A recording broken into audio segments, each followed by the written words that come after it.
Hello बच्चों, good morning. आप सभी कैसे हैं? आज का हमारा टॉपिक है भौतिक भूगोल, फिजिकल ज्योग्राफी। इस टॉपिक में हम आज पढ़ेंगे भौतिक भूगोल का अर्थ, भौतिक भूगोल की परिभाषाएं तथा भौतिक भूगोल की प्रकृति और उसका विषय वस्तु। सबसे पहले हमारा टॉपिक है भौतिक भूगोल का अर्थ, मीनिंग ऑफ फिजिकल ज्योग्राफी।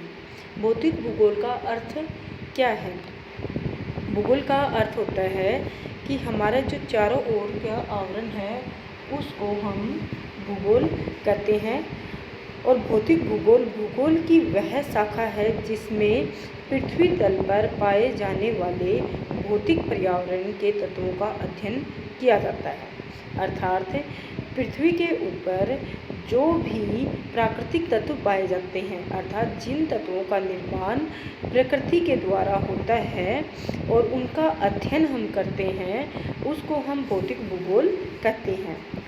भौतिक पर्यावरण के तत्वों में भू आकार आता है, चट्टानें आती हैं, नदियाँ, जलवायु, प्राकृतिक वनस्पति, मृदा, जीव जंतु एवं खनिज इत्यादि तत्वों को शामिल किया जाता है। इन तत्वों का निर्माण प्रकृति के द्वारा होता है, अर्थात इनकी रचना में या इनके निर्माण में मनुष्य का कोई हाथ नहीं होता। प्रकृति ने इन्हें बनाया है या इनका निर्माण किया है। भौतिक भूगोल में इन्हीं प्राकृतिक तत्वों से निर्मित भौतिक परिवेश का अध्ययन किया जाता है। अर्थात भूगोल में पृथ्वी तल पर पाए जाने वाले इन सभी भौतिक पर्यावरण के तत्वों का अध्ययन करना ही भौतिक भूगोल कहलाता है। अगला है इसी में भौतिक भूगोल की परिभाषाएं। भौतिक भूगोल की परिभाषाएं निम्नलिखित हैं। अलग अलग विद्वानों ने भौतिक भूगोल को अलग अलग प्रकार से अपने अपने तरीके से इसको परिभाषित किया है।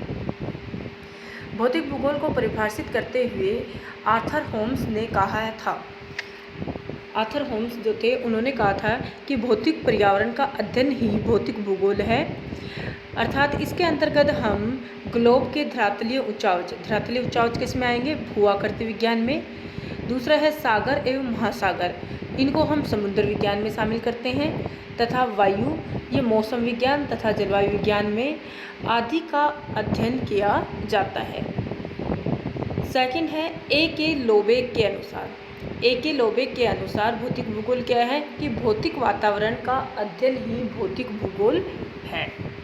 तीसरा है टार्न एवं वान एंजेलन के अनुसार।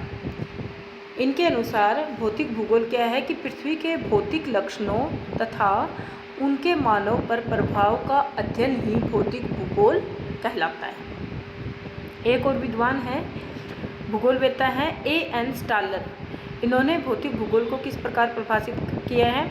इनका मानना है कि भौतिक भूगोल सामान्य रूप से कई भूमि विज्ञानों का अध्ययन एवं एकीकरण है जो कि मानवीय वातावरण पर सामान्य रूप से प्रकाश डालते हैं।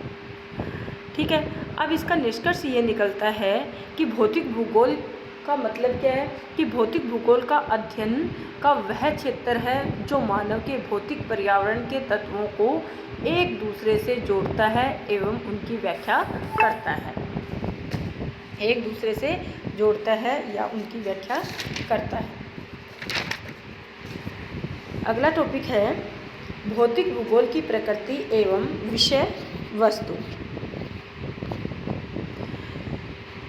पृथ्वी का कोई भी घटक अर्थात मनुष्य का कोई भी क्रियाकलाप भौतिक पर्यावरण के प्रभाव से अछूता नहीं रह सकता। अर्थात कहने का मतलब है कि पृथ्वी पर कोई भी घटना जो घटित होती है अथवा मनुष्य का कोई भी क्रियाकलाप वो भौतिक पर्यावरण के प्रभाव से प्रभावित हुए बिना नहीं रह सकता है।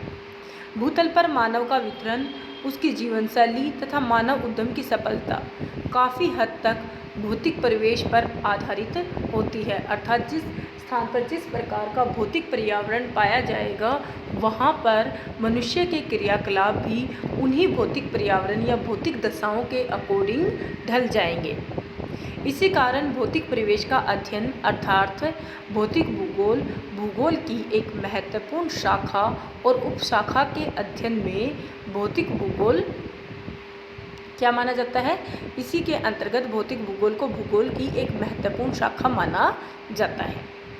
एक भूगोलवेत्ता है फिलिप लेक, उन्होंने क्या कहा है कि भौतिक भूगोल क्या है, एक वृहद वृक्ष है, मतलब एक बहुत बड़ा वृक्ष है और इसकी जड़ें जो हैं, भूगोल तो एक बहुत बड़ा वृक्ष है और इसकी जड़ें भौतिक भूगोल की मिट्टी में दबी हुई है। इसी प्रकार प्रसिद्ध जर्मन दार्शनिक इम्मानुएल कांट ने तो यहाँ तक कहा कि भौतिक भूगोल न केवल भूगोल का बल्कि विश्व के ज्ञान का प्रथम चरण है। विश्व के वस्तुबोध के लिए इसका प्रारंभिक ज्ञान अनिवार्य है। ठीक है, भौतिक भूगोल में पृथ्वी पर भौतिक तत्वों के केवल वितरण का ही हम अध्ययन नहीं किया जाता, बल्कि समय के साथ साथ मतलब पृथ्वी पर केवल हम भौतिक तत्वों का या उनकी दशाओं का ही वर्णन नहीं करते, बल्कि समय के साथ साथ भौतिक भूगोल में जो परिवर्तन आते हैं उन परिवर्तनों के साथ भौतिक दशाओं का या भौतिक तत्वों का अध्ययन किया जाता है। इन भौतिक भूगोल की संपूर्ण जो विषय वस्तु है या उसका जो क्षेत्र है उसको हम निम्नलिखित खंडों में बांटकर उसका हम अध्ययन करते हैं। सबसे पहले इसको अलग अलग खंडों में विभिन्न खंडों में बांटा गया है। नंबर 1 पृथ्वी के ग्रही संबंध, नंबर 2 स्थलमंडल, नंबर 3 जलमंडल, नंबर 4 वायुमंडल और नंबर 5 जलमंडल।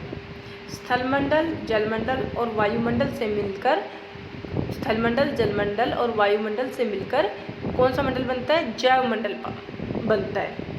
ठीक है, सबसे पहले हम इसमें पढ़ेंगे पृथ्वी के ग्रही संबंध।